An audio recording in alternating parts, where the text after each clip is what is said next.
On calminama so tawi ka koɗo tinno waɗa abonné mbaɗa activer cloche o pour so vidéo keso ari mbawa tinde mbaɗa j'aime woto jejjite wadde partager bandiraɓe.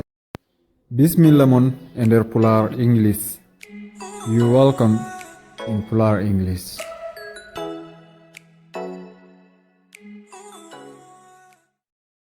Assalamu alaikum. Hande gadduɗen ko yewtere biteɗo Bob e Annie.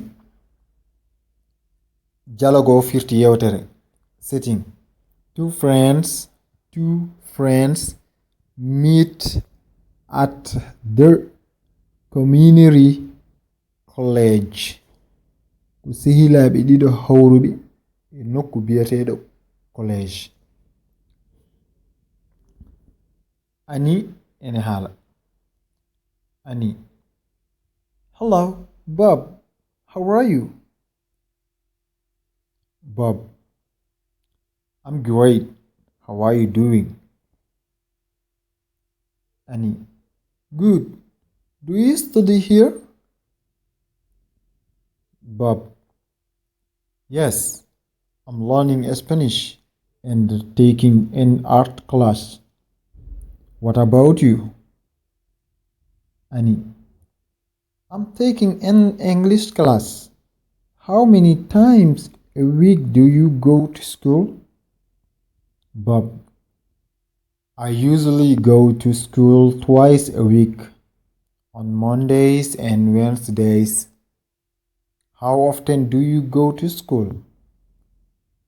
Annie: I always go 3 times a week. I sometimes study at the library on the weekend. Sa teskima mbeɗe wi'a Annie e Bob. Kala ɗum mbimi Annie andu ko Annie o woni e haalde on saha. Kala ɗum mbimi Bob andu ko Bob o woni e haalde kadi e on saha. Aywa. Annie: Hello, Bob. How are you? Hello, Bob. Hono mbaɗɗa? Bob: I'm great. How are you doing? Mbeɗe woni e jam. Holno mbaɗɗa annene? Annie: Good. Do you study here? Ko jam tan. Ko ɗo jangara? Bob: Yes. I'm learning Spanish and taking an art class. Janganmi ko Espagnol. Mbeɗe jangora art ko dessin wite non ko fati e dessin e geɗe baɗi non.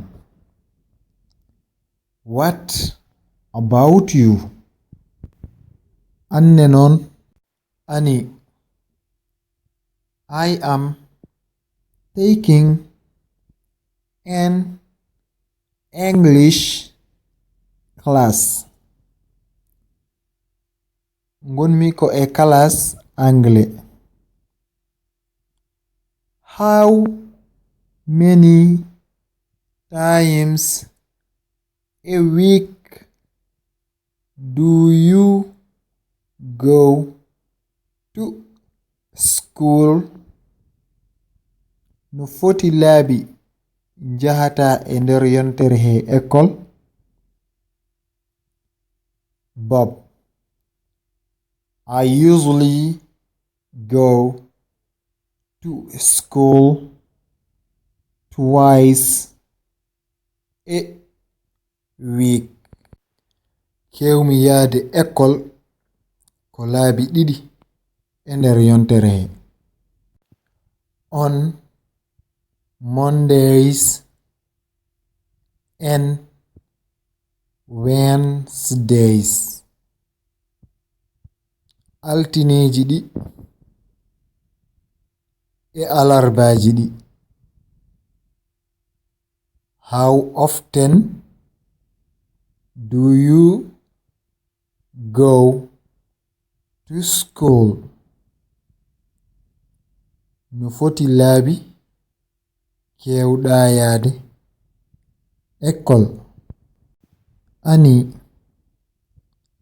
I always go 3 times a week. Jahammi ko laabi 3 e yontere he. I sometimes study at the library on the weekend. Sahaji mbeɗe janga to bibliothèque to saha nyalɗi. Bibliothèque ko nokku mo ganduɗa baɗɗo defte ene wona e université je. Nokko a arat luɓoɗa e deftere ma a yoɓat non. Hay so tawi ko ɓe mbiyata ko yoɓete ko heewani on saha luɓoɗa deftere ma jaha e nder bibliothèque he ade janga e geɗe baɗe non ha pamon bibliothèque. Windande nde ɗo haaɗi ɗo ha jango jokiren ko heddi e yewtere he ko ƴeewen to yewtere nde gasata. Bismillah mon e nder Pulaar English. You welcome in Pulaar English.